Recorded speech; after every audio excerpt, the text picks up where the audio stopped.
তৃণমূল কংগ্রেসের সভাপতিকে ভোটের দিন বাড়ি থেকে বেরোতে না দেওয়ার হুমকি শুভেন্দু অধিকারীর।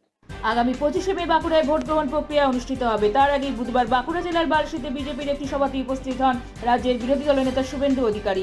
সেখানেই মঞ্চে বক্তব্য রাখতে গিয়ে ইন্দাস ব্লক তৃণমূল কংগ্রেসের সভাপতি শেখ হামিদকে হুঁশিয়ারি দেন তিনি বলেন, ভোটের দিন বেটা শেখ হামিদকে বাড়ি থেকে বেরোতে দেব না। পাল্টা শুভেন্দু অধিকারীকেও তীব্র কটাক্ষ করেছেন ইন্দাস ব্লক তৃণমূল কংগ্রেসের সভাপতি শেখ হামিদ। শুভেন্দু ভয় পেয়েছে, তাই উল্টোপাল্টা বলছে। ওর চোখে মুখে আমি যে ভয় দেখেছি, এটা আমার খুব ভালো লেগেছে। পাশাপাশি এর জবাব দেবে মানুষগুলোও জানান তিনি। এই হামিদ বেটা কানটা খুলে শুনে রাখুন, আপনি সিপিএম করতেন, বলছেন ভোট কেমন হবে।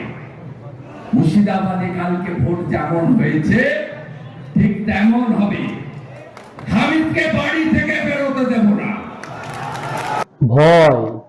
ভয় পেয়েছেন শুভেন্দু বাবু যে ভয় পেয়েছেন, এটা আমার খুব ভালো লেগেছে। এবং উনি বুঝতে পেরেছেন যে ইন্দাস থেকে অন্তত 20,000 ভোটে হারছেন।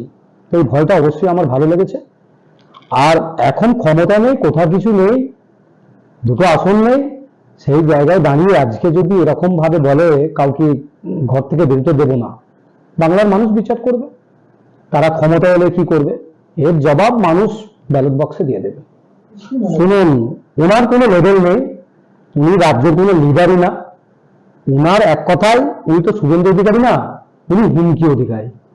উনি যখন তখন যা মন যায় গালিগালাজ করেন, কখনো সাংবাদিককে বলেন, কখনো দেখবেন উনি চিৎকার করাটাও স্বভাব। ওর আওয়াজ বেশি, মুরদ কিচ্ছু নেই, পুরো জিরো। ওর ভয় লেগেছে, এর ভয় আমার দারুণ লেগেছে, এর ভয়টা দারুণ লেগেছে। এই ভয়টা দেখার জন্য আমি ছিলাম।